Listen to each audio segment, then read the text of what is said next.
Hello everyone, आज date है 18 अक्टूबर 2022 और द हिंदू न्यूज एनालिसिस में आपका स्वागत है। इस वीडियो में हम द हिंदू की इंपोर्टेंट न्यूज को एग्जाम के पॉइंट ऑफ व्यू से डिस्कस करेंगे। नीचे डिस्क्रिप्शन बॉक्स में Telegram channel Volcano IAS academy का लिंक दिया हुआ है। आप Telegram channel Volcano IAS academy के साथ में जुड़ सकते हैं। वहां पर हर exam means UPSC, state PCS and other exams के पॉइंट ऑफ व्यू से काफी इंपोर्टेंट इन्फॉर्मेशन आप सभी के साथ में शेयर की जाती है। तो चलो स्टार्ट करते हैं। वीडियो को स्टार्ट करेंगे एक ज्योग्राफिकल मैप क्वेश्चन के साथ में। और आज आपका क्वेश्चन ये है कि गिर नेशनल पार्क को आपको मैप में व्यू करना है। फिर इससे रिलेटेड हर इंपॉर्टेंट फैक्ट्स को एंड इन्फॉर्मेशन को कमेंट बॉक्स में टाइप करना है। कल हमने आपसे क्वेश्चन पूछा था अराफुरा सी को लेकर के। तो अराफुरा सी को अगर हम मैप में व्यू करें, अराफुरा सी पैसिफिक ओशन के वेस्टर्न पार्ट पर लोकेटेड है और ऑस्ट्रेलिया कॉन्टिनेंट के नॉर्दर्न पार्ट पर लोकेटेड है। अराफुरा सी की सराउंडिंग एरिया की अगर हम बात करें तो अराफुरा सी जो है इसके सर्दर्न पार्ट पर Australia continent and gulf of Carpentaria located है। यहाँ पर अगर हम ईस्टर्न पार्ट की बात करें तो यहाँ पर टोरेस स्ट्रेट लोकेटेड है, जिसको पार करते ही कोरल सी आ जाता है। वेस्टर्न पार्ट पर तिमोर सी लोकेटेड है। एंड यहाँ पर अगर हम डिस्कस करें नॉर्दर्न एंड वेस्टर्न पार्ट पर तो यहाँ पर है Banda sea and Seram sea, important seas है। तो इस तरीके से जो भी इंपॉर्टेंट सीज होते हैं या अदर इंपॉर्टेंट लोकेशन होती है तो पता होना चाहिए कि वो कौन से एरिया में लोकेटेड है। द हिंदू को अगर हम डिस्कस करें तो फर्स्ट इंपॉर्टेंट न्यूज़ है द हिंदू के फ्रंट पेज पर, और न्यूज़ रिलेटेड है केरला स्टेट को लेकर के। देखो, प्रेजेंट टाइम में केरला के जो गवर्नर है आरिफ मोहम्मद खान और वहाँ की जो गवर्नमेंट है प्रेजेंट टाइम में केरला स्टेट में, उनके बीच में क्लैश जो है वो रेगुलर बना हुआ है। प्रेजेंट टाइम में भी एक अमेंडमेंट बिल को लेकर के उनके बीच में क्लैश देखने को मिला है, जिसके बाद में वहाँ के जो मिनिस्टर हैं उन्होंने कुछ इंपॉर्टेंट स्टेटमेंट दिया। उसी के बेसिस पर वहाँ के जो गवर्नर है उन्होंने बोला है कि CM and the council of minister जो है उनके पास राइट है कि वो गवर्नर को एडवाइस कर सकते हैं। लेकिन अगर इंडिविजुअल लेवल पर कोई मिनिस्टर इस तरीके के स्टेटमेंट देता है तो वो एक तरीके से गवर्नर की जो पोस्ट है, गवर्नर की जो ऑफिस है, उसकी डिग्निटी को कम करते हैं। और इस तरीके से जो वहाँ के गवर्नर हैं उन्होंने बोला है कि वो एक तरीके से कोई इस तरीके से गलत तरीके के स्टेटमेंट दिए जाते हैं तो मिनिस्टर को रिमूव किया जा सकता है। तो यहाँ पर जो अदर पार्टीज हैं उन्होंने भी इस तरीके से बोला कि उनके जो स्टेटमेंट है वो अनकॉन्स्टिट्यूशनल लेवल पर है, क्योंकि हम मानते हैं कि जो भी मिनिस्टर होते हैं उनकी एक अपॉइंटिंग अथॉरिटी जो है वो गवर्नर होते हैं। आप सभी को पता है कि हमारे जो सीएम होते हैं और हमारे जो भी स्टेट में सीएम होते हैं, काउंसिल ऑफ मिनिस्टर जो होती है उसको अपॉइंट कौन करते हैं? गवर्नर करते हैं। लेकिन जो मिनिस्टर्स जो होते हैं उनको अपॉइंट गवर्नर तो करते हैं, लेकिन सीएम जिनके नेम रिकमेंडेड करता है कि इन इनको आपको ये मिनिस्टर अपॉइंट करना है, उन्हीं को गवर्नर जो है अपॉइंट किया जाता है। तो इनके पास में इस तरीके से इंडिविजुअल जो अथॉरिटी है वो गवर्नर के पास में नहीं है। मतलब सीएम की रिकमेंडेशन को मानना होता है गवर्नर को। ओके, अब यहाँ पर बोला है कि उनको हटाया जा सकता है, रिमूव किया जा सकता है। देखो, एक मिनिस्टर अगर वो खुद चाहे, खुद क्विट करना चाहे, तब जाकर के वो हट सकता है मिनिस्टर की पोस्ट पर, या फिर उसको हटाया जा सकता है अगर सीएम जो है वो रिकमेंड दे कि इनको उनकी पोस्ट से, मिनिस्टर की पोस्ट से हटा दिया जाए। तो इस तरीके से गवर्नर जो है उनके पास में इंडिविजुअल इस तरीके की कोई पावर नहीं है कि वो इस तरीके से किसी मिनिस्टर को रिमूव कर सकते हैं। ओके, तो यहाँ पर जो उनका स्टेटमेंट है वो एक तरीके से अनकॉन्स्टिट्यूशनल, और जो उनकी पोस्ट है उनको, इनकी जो डिग्निटी है उसको एक तरीके से लोअर करने वाला है। नेक्स्ट यहाँ पर जो आर्टिकल है, जो कांग्रेस पार्टी जो है उसके इंटरनल जो इलेक्शन चल रहे हैं उसी के बारे में बताया गया है कि 96% जो डेलीगेट्स हैं उन्होंने यहाँ पर उन्होंने अपना वोट जो है वो यहाँ पर एक तरीके से कास्ट किया। नेक्स्ट यहाँ पर दिल्ली जो गवर्नमेंट है, दिल्ली गवर्नमेंट, उनकी एक इम्पोर्टेंट इनिशिएटिव था। 2018 में उन्होंने एक इनिशिएटिव लॉन्च किया था, और इस इनिशिएटिव में उन्होंने ये बोला था जय भीम मुख्यमंत्री प्रतिभा विकास योजना की जो भी शेड्यूल कास्ट, शेड्यूल ट्राइब और अदर बैकवर्ड क्लासेस के जो बच्चे हैं जिनकी एनुअल फैमिली इनकम जो है 8 लाख से कम है, तो उन स्टूडेंट्स को एक अपॉर्चुनिटी मिलेगी कि वो सिविल सर्विसेज की जो प्रिपरेशन है, जो भी ऑफलाइन इम्पोर्टेंट इंस्टीट्यूशन है, उनकी फ़ीस जो है वो गवर्नमेंट फिल करेगी और उनके लिए बैच जो है वहाँ पर चलाई जाएंगी। लेकिन यहाँ पर एक एग्जाम्पल के थ्रू शो कर रखा है कि कुछ टाइम की क्लासेस के बाद में उन इंस्टीट्यूशन ने ये जो क्लासेस हैं उनको रोक दिया, क्योंकि गवर्नमेंट से उनको जो भी फंडिंग मिलने वाली थी, जो भी उनकी फीस जो है गवर्नमेंट फिल करने वाली थी, वो नहीं हो पाया। तो इस आर्टिकल में देखो एक बताया गया है कि जो भी हमारी स्कीम है, अगर वो ग्राउंड लेवल पर अच्छे से इम्प्लीमेंट हो तो उनका जो एक रिजल्ट जो है वो काफ़ी शानदार देखने को मिल सकता है। तो इस तरीके से जो भी स्कीम होती है उनका रेगुलेटरी रहना जो है वो बहुत ज़्यादा ज़रूरी है। चाहे हम 100 जो स्टूडेंट्स हैं उनको कवर कर रहे हैं, उनके बजाय गवर्नमेंट जो है वो 50 स्टूडेंट्स को कवर करे, लेकिन जिनको कवर करे उनका जो बेसिक इम्प्लीमेंटेशन जो है वो अच्छे से हो। ऐसा नहीं है कि जो भी स्कीम है वो सिर्फ और सिर्फ जो है वो पेपर में अवेलेबल हो और ग्राउंड लेवल पर उसकी कोई भी रियलिटी देखने को ना मिले। नेक्स्ट इंपॉर्टेंट आर्टिकल है एडिटोरियल पेज पर, और यहाँ पर जो फर्स्ट आर्टिकल है, देखो इसमें तो इंडिया की जो इकोनॉमिक कंडीशन है और किस तरीके से हम रिवाइवल कर सकते हैं, किस तरीके से इन्फ्लेशन जो है उसको हम ख़त्म कर सकते हैं, इसके बारे में यहाँ पर बताया गया है। यहाँ पर जो आर्टिकल है इसमें अभी एक इंसिडेंट देखने को मिला, और इसी तरीके के सेम इंसिडेंट जो हैं वो अलग अलग सिटीज़ में अलग अलग टाइम देखने को मिलते ही रहते हैं। यहाँ पर स्टोकिंग के बारे में बताया गया है कि चेन्नई में स्टोकिंग की वजह से एक कॉलेज स्टूडेंट, जहाँ पर एक मैन जो है उनको स्टोक करता था, काफ़ी ज़्यादा उनके बीच में क्लैश देखने को मिला, और उनको यहाँ पर बताया गया है कि किस तरीके से उनको पुश कर दिया गया इसके बीच में जब ट्रेन आ रही थी उसमें। तो इस तरीके के जो इशू है ना, देखो स्टोकिंग के जो इशू हैं वो रेगुलर देखने को मिलते हैं। यहाँ पर बहुत सारे एग्जाम्पल यहाँ पर दे रखे हैं कि 2016 में सेम इसी तरीके का जो केस है वो देखने को मिला था। इसके अलावा भी अभी दिल्ली का यहाँ पर एग्जाम्पल दे रखा है।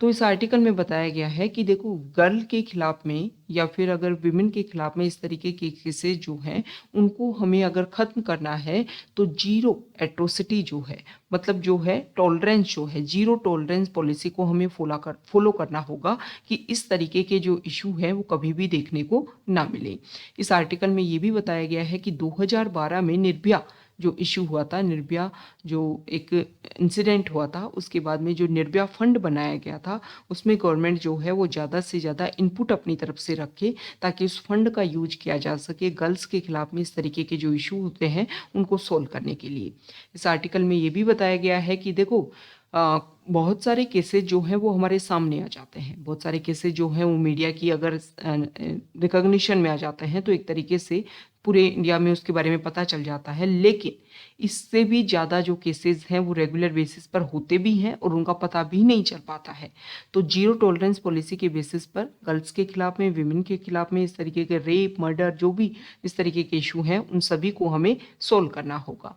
तो यहाँ पर ये बताया गया है, एनसीआरबी के डाटा यहाँ पर लिख रखे हैं कि 2021 में 4,28,278 लाख केस जो हैं वो विमेन के खिलाफ में रजिस्टर हुए हैं। मतलब इतने केस जो हैं वो देखने को मिले हैं जिसमें rape and murder, dowry harassment, kidnapping, forced marriage, trafficking and online harassment. तो हमें क्या करना होगा, कोशिश ये करनी होगी कि ये जो भी गर्ल के खिलाफ में अगेंस्ट में जो भी इशू हैं इनको हम सोल्व करें, और सोल्व तब किया जाएगा जब ये स्ट्रेटजी रखी जाए कि कोई भी केसेस जो हैं वो इस तरीके के देखने को ना मिले।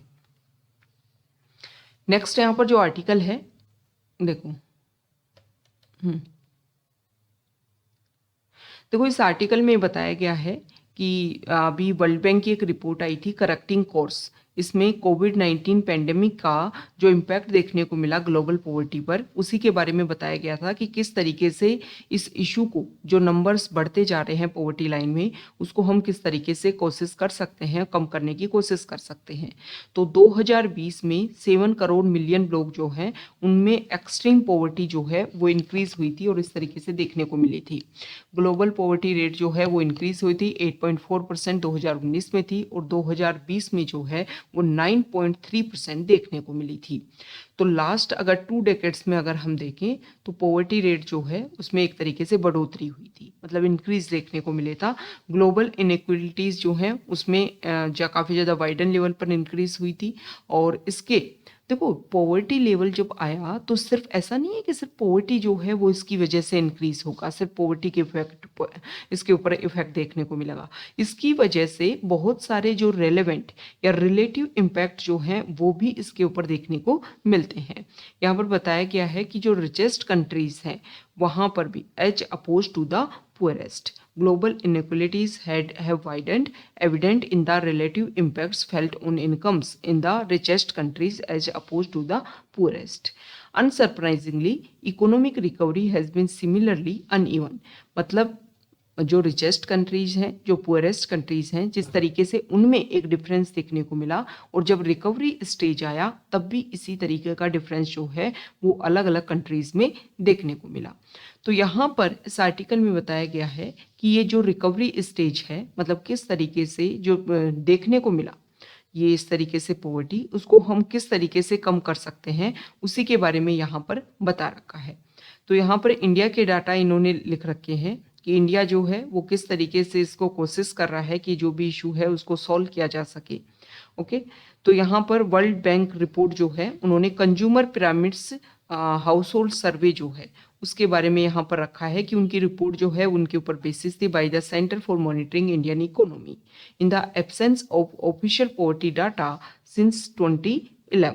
कि 2011 तक पॉवर्टी डाटा जो है वो अवेलेबल नहीं थे इसके बेसिस पर, और फिर इसका यूज़ किया गया जिसकी वजह से जो इशू हैं वो अलग लेवल पर देखने को मिले हैं। ओके, तो यहाँ पर ये बताया गया है कि देखो ये जो भी इशू देखने को मिला है इसका हमें इस तरीके से सॉल्यूशन करना होगा कि सिर्फ इस तरीके से नहीं है कि सिर्फ हमने जैसे इंडिया में प्रधानमंत्री गरीब कल्याण योजना जो है इसके तहत जो है हमने फूड ग्रेन प्रोवाइड करवा दिए। इसका जो है वो इस तरीके से हमें सॉल्यूशन करना होगा कि लोगों की जो भी इनकम है वो इंक्रीज हो सके, तभी जा करके इस इशू को सॉल्व किया जा सकेगा। यहाँ पर इंडिया की जो रिपोर्ट्स आई हैं, इंडेक्स जो अभी देखने को मिले, उसके बारे में यहाँ पर बता रखा है कि इन रिपोर्ट्स में इंडिया का जो लेवल है वो काफ़ी कम देखने को मिला, डिग्रेड स्टेज में देखने को मिला है, जिसको इंडिया ने नकारा भी है। लेकिन इस आर्टिकल में राइटर का ये बोलना है कि जो भी हमारी इंडेक्स रिपोर्ट में जो भी हमारा रैंक आ रहा है उसके बेसिस पर हमें ग्राउंड लेवल पर जाकर के चेक होना चाहिए कि क्या रियलिटी में इस तरीके से इंडिया जो है स्ट्रेंथ कर रहा है,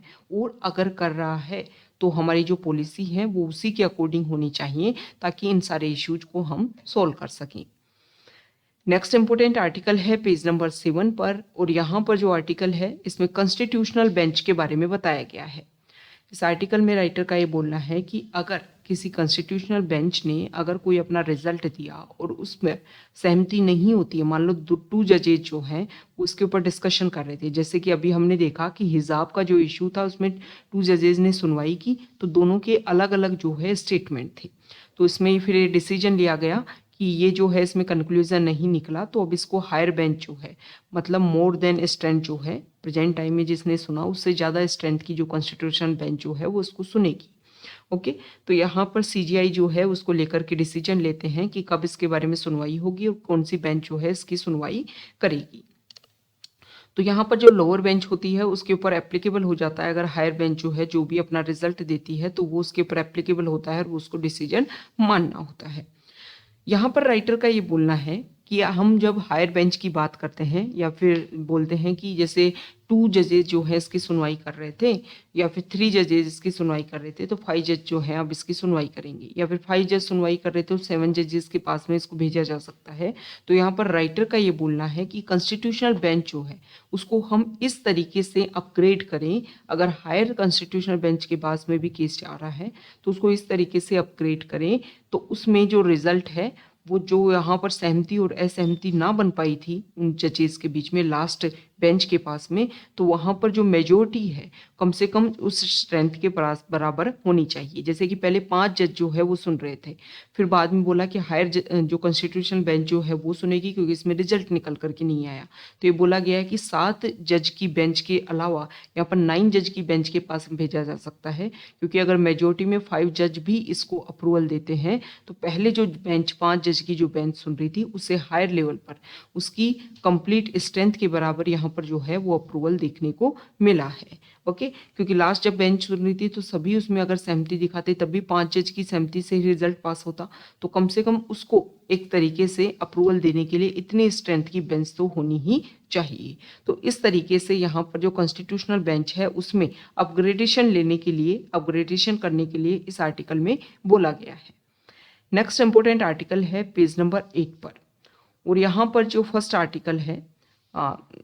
देखो इसमें बताया गया है कि हिंदी लैंग्वेज, जैसे कि अभी हमने देखा कि जो मध्य प्रदेश स्टेट है वहाँ पर एमबीबीएस का जो कोर्स है वो स्टार्ट हो गया है हिंदी लैंग्वेज में, और फर्स्ट ईयर का जो कोर्स है उसको स्टार्ट किया है। ओके,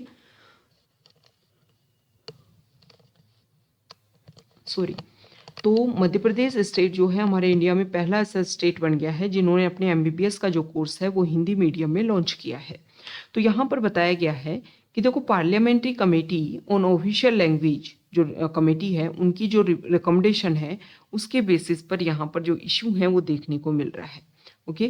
तो जो सर्दर्न स्टेट हैं, स्पेसिफिक अगर तमिलनाडु स्टेट की अगर हम बात करें तो वहाँ पर हिंदी के इम्प्लीमेंटेशन को लेकर के एक तरीके से अपोज देखने को मिल रहा है। देखो प्रेजेंट टाइम में अगर हम बात करें तो हमारे जो कॉन्स्टिट्यूशन है और उसका आर्टिकल 351 जो है वो ये बोलता है कि हमारी जो गवर्नमेंट है उसकी ये रिस्पॉन्सिबिलिटी है कि वो हिंदी के प्रमोशन के लिए काम करे। तो उसी को प्रमोट करने के लिए प्रेजेंट टाइम में हमारी नेशनल एजुकेशन पॉलिसी जो है उसमें भी 3 जो लैंग्वेज है उस फॉर्मूला के ऊपर इम्प्लीमेंट करने की बात की जा रही है कि उसी के अकॉर्डिंग जो है वो हिंदी को प्रमोट करने की कोशिश की जाएगी। तो यहाँ पर तमिलनाडु में अब तक हिंदी को लेकर के क्या क्या प्रोटेस्ट देखने को मिला है उसकी एक हिस्ट्री जो है वो यहाँ पर बताई हुई है। जैसे कि अगर हम बात करें तो जो तमिलनाडु जो स्टेट है उसमें सबसे पहले 1937 के टाइम में in the presidency of Madras, the regime headed by C. Rajagopalachari, also known as Rajaji और CR, उन्होंने हिंदी कंपलसरी जो है वहाँ की सेकेंडरी स्कूल में कर दिया। लेकिन EV रामास्वामी और Periyar, as he was known, who was still in the Justice Party at that time, had spearheaded an agitation against the move, marking the first such state. Okay, इसके कुछ महीने के बाद में ही सीआर का जब रेजिग्नेशन देखने को मिला तो ब्रिटिश गवर्नमेंट जो है उन्होंने 1940s में फिर हिंदी को ऑप्शनल कर दिया। तो कॉन्स्टिट्यूशन जब हमारा बन रहा था तो हमारी कॉन्स्टिट्यूएंट असेंबली ने ये बोला था कि 15 ईयर तक हम इंग्लिश को भी रेगुलर रखेंगे, उसके बाद में इंग्लिश को रिप्लेस करके हिंदी जो है इसको प्रमोट किया जाएगा। लेकिन 1960 के टाइम में जो है 1960s के टाइम में जो है वो प्रोटेस्ट होना स्टार्ट हो गया और फिर 1963 में ऑफिशियल एक्ट, लैंग्वेज एक्ट जो है वो आया, उसमें डिसाइड किया गया कि इंग्लिश को अनडेफिनेट टाइम के लिए, इनडेफिनेट टाइम के लिए जो है वो रेगुलर किया जाता है। तो यहाँ पर अभी प्रेजेंट टाइम में हिंदी को लेकर के फोकस जो किया जा रहा है उसी के बारे में यहाँ पर फिर से प्रोटेस्ट देखने को मिल रहा है, अपोज देखने को मिल रहा है कि जो इंग्लिश स्पीकिंग या फिर वहाँ की रीजनल लैंग्वेज स्पीकिंग जो स्टेट है वहाँ पर इस तरीके का एक तरीके से कंपलसरी लेवल पर जो इम्प्लीमेंटेशन है वो नहीं होना चाहिए। देखो हमारी कंट्री की जो डाइवर्सिटी है वो ही हमारी इंडिया की एक यूनिकनेस है। तो वहाँ की जो हमारी इंडिया की जो डाइवर्सिटी है, कनेक्टिविटी बहुत ज़्यादा ज़रूरी है क्योंकि एक कंट्री को इंटीग्रेटेड फॉर्म में अगर हमें एस्टेब्लिश करना है तो इसमें कनेक्टिविटी होना बहुत ज़रूरी है। लेकिन जो हमारी लैंग्वेज की जो डिफरेंस है उसके एक तरीके से हमारे जो आइडियाज़ हैं, जो हमारी आइडियोलॉजी है, जो हमारी पॉपुलेशन है उसके बीच में लैंग्वेज की वजह से जो एक मार्क्स जो है या फिर अगर हम बात करें जो स्ट्रेच है या सेपरेशन जो है वो ना देखने को मिले। तो सभी इंडिया की जो पॉपुलेशन है उनकी जो भी यूनिकनेस है उन सभी को हमें रेस्पेक्ट देना चाहिए और उसी के अकॉर्डिंग जो है वो हमारा रिजल्ट होना चाहिए। ओके, तो इस तरीके से टेक्स्ट में जो आर्टिकल आते हैं उसमें क्या होता है कि सिर्फ उसका जो हिस्टोरिकल बैकग्राउंड है, प्रेजेंट टाइम में क्या चल रहा है उसी के बारे में मैक्सिमम बातें बताई जाती हैं। नेक्स्ट इंपॉर्टेंट आर्टिकल है पेज नंबर 10 पर, और यहाँ पर जो फर्स्ट आर्टिकल है हमारी जो नेक्स्ट सीजीआई है वो जस्टिस चंद्रचूड़ जो है वो हमारे नेक्स्ट सीजीआई मतलब 50 नंबर के सीजीआई वो होंगे। 2 ईयर का इनका टर्म रहेगा और यहाँ पर बताया गया है कि अभी प्रेजेंट टाइम में यू ललित जो हमारे सीजीआई हैं उनकी टर्म जो है वो तो काफ़ी कम रही, लेकिन नेक्स्ट जो सीजीआई इनकी टर्म 2 साल के लिए रहेगी। और अभी प्रेजेंट टाइम में सीनियर मोस्ट जज जो है वो ही है यू ललित जो है वो 65 की जैसे उनकी एज होगी तो वो 8 नवंबर को अपना यहाँ पर उनकी टर्म जो है वो कंप्लीट हो जाएगी। तो यहाँ पर डीवाई चंद्रचूड़ जो है उन्होंने अभी तक प्रेजेंट टाइम में कौन कौन से इंपॉर्टेंट जजमेंट्स में उनका पार्टिसिपेशन रहा है, जैसे कि अगर हम बात करें तो राइट टू प्राइवेसी एक फंडामेंटल राइट है, इसमें ये जो नोटेबल सुप्रीम कोर्ट का जजमेंट आया इसमें उनका पार्टिसिपेशन था। इसके अलावा इंडियन पीनल कोड का सेक्शन 377 मतलब होमोसेक्सुअलिटी समलैंगिकता जो है उसका डिक्रिमिनलाइजेशन यहाँ पर किया था, उसमें भी उनका इम्पोर्टेंट रोल था। अभी तक हमारे आईपीसी में अब से पहले ये सेक्शन 377 को डिक्रिमिनलाइजेशन किया गया, उससे पहले जो है वो समलैंगिकता जो है वो हमारे इंडिया में एक क्राइम माना जाता था और ब्रिटिशर्स के टाइम से ही ये रूल जो है वो स्टार्ट हुआ था और अभी तक हमारे इंडिया में रेगुलर चलता आ रहा था। हालांकि अगर हम बात करें यूके की, तो वहाँ पर जो है वो टाइम के साथ में इसको रिप्लेस कर दिया गया था, ख़त्म कर दिया गया था। तो यहाँ पर ये माना गया कि जो समलैंगिकता जो है वो एक तरीके से नेचर कोल है और एक तरीके से नेचर की अकॉर्डिंग जो है ये सारे जो रिलेशन है वो बनते हैं। तो किसी की प्राइवेसी में अगर आपने इंटरफेयर किया तो जो भी हमारे फंडामेंटल राइट्स हैं, इंपॉर्टेंट राइट्स, जैसे आर्टिकल 14 है, आर्टिकल 15 है, आर्टिकल 19 है, आर्टिकल 21 है, इन सभी को एनक्रोच करने की कोशिश की जा रही है। ओके, नेक्स्ट इंपॉर्टेंट आर्टिकल है,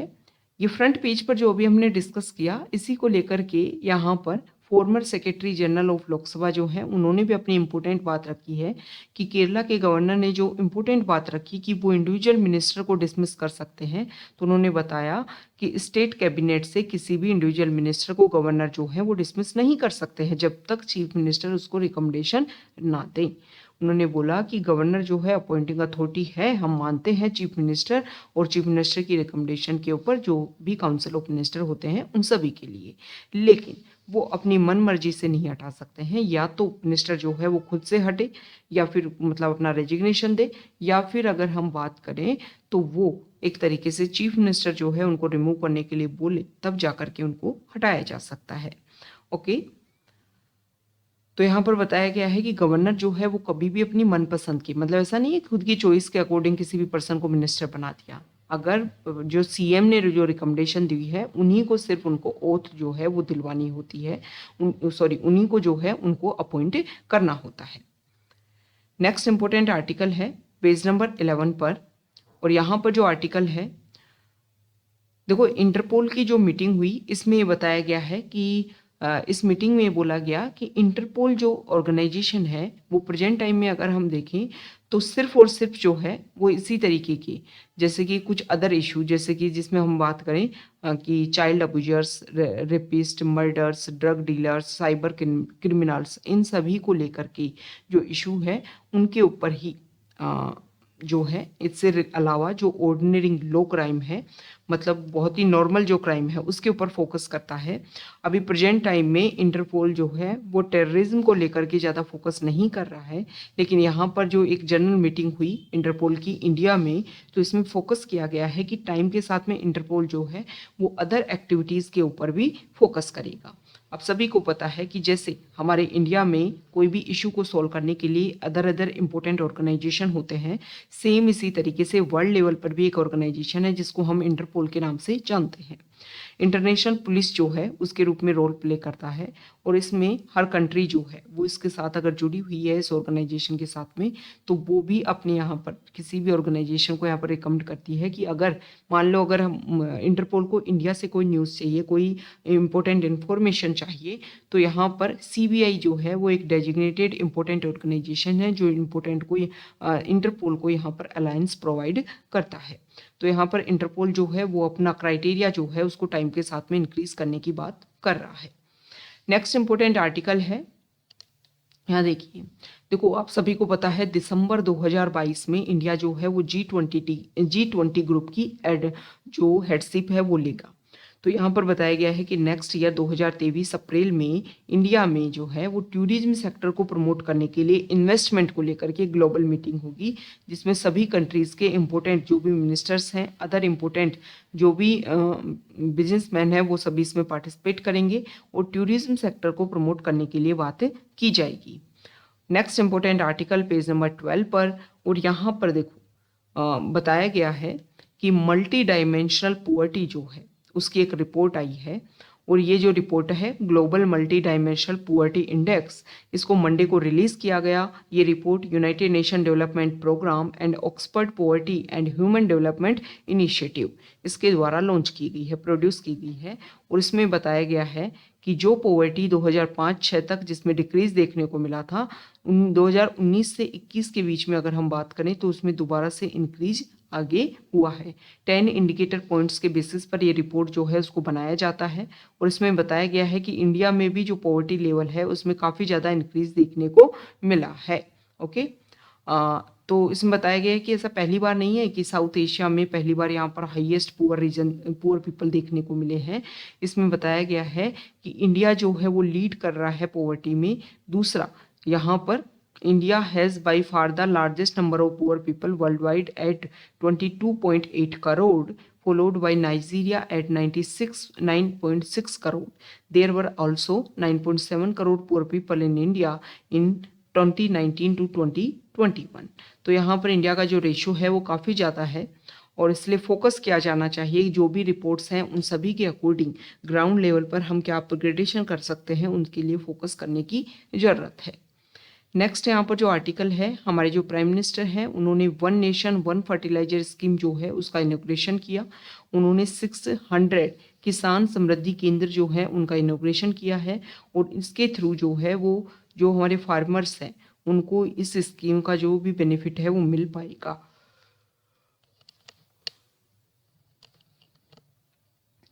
साथ ही साथ में उन्होंने बोला कि ये जो स्कीम है वो हमारे जो भी फार्मर्स हैं उनके लिए काफ़ी बेनिफिशियल रहेगी और उनको काफ़ी जो है इससे प्रॉफिट देखने को मिलेगा। तो ये आज का हमारा द हिंदू न्यूज़पेपर का डिस्कशन है। अगर आप यहाँ तक आए हैं, वीडियो आपको अच्छा लगा है तो प्लीज़ वीडियो को लाइक कीजिए, शेयर कीजिए और चैनल को सब्सक्राइब कीजिए। Okay, thank you.